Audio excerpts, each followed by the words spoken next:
నా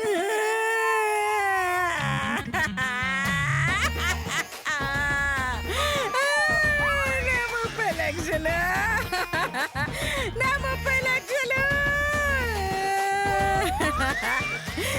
అమ్మా అమ్మా బాధపడకమ్మా.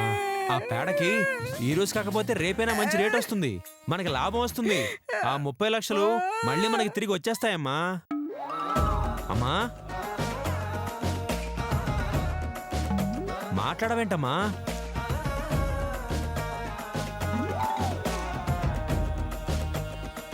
అమ్మా అమ్మా భలే భలే భలే భలే భలే భలే భలే భలే భలే బకావళి, భలే బకావళి. రే చేత్తు, నీకు తెలుసా ఆ పేడ చాలా చాలా చాలా కాస్ట్లీ.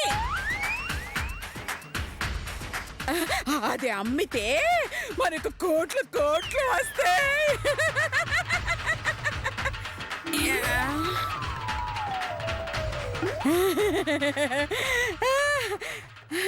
చేత్తు, వీళ్ళిద్దరిని చూచావా? దొంగలు. మనం లేనప్పుడు వచ్చి ఆ పేడ అలా దోచుకెళ్ళిపోతారు. దొంగ బకాలు. అమ్మా నీకేమైందమ్మా? ఇంకా అర్థం కాలేదండి. పేడకి డిమాండ్ పడిపోయిన బాధలో మీ అమ్మగారికి పిచ్చి పట్టిందండి.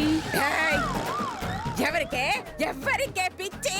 నీకు పిచ్చి, నీ గాడిదకు పిచ్చి, దాని పేడకు పిచ్చి. అమ్మా అమ్మా అలా మాట్లాడకమ్మా, నాకు చాలా భయంగా ఉందమ్మా. అమ్మా అబ్బా బాధపడకండి అత్తయ్య గారు, దీనికి అంతటికి కారణం ఈ మధుమతే. 30,000 ఖరీదు చేయని గాడిదని 30 లక్షలు పెట్టి కొనిపించింది. పేడ మీద ఆశ పెట్టి మిమ్మల్ని మోసం చేసింది.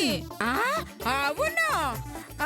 ఏ మధుమతి, ఇదిగో ఈ గాడిదని తీసుకొని నా డబ్బు నాకు ఇచ్చే. గాడిదని నన్నిస్తారేంటి? గాడిదలు మాట్లాడకూడదు. మరి మీరు మాట్లాడుతున్నారేంటి? అంటే నేను గాడిదనా? నేను గాడిదనా? నేను గాడిదనా? నేను గాడిదనా? వదిలేయమ్మా.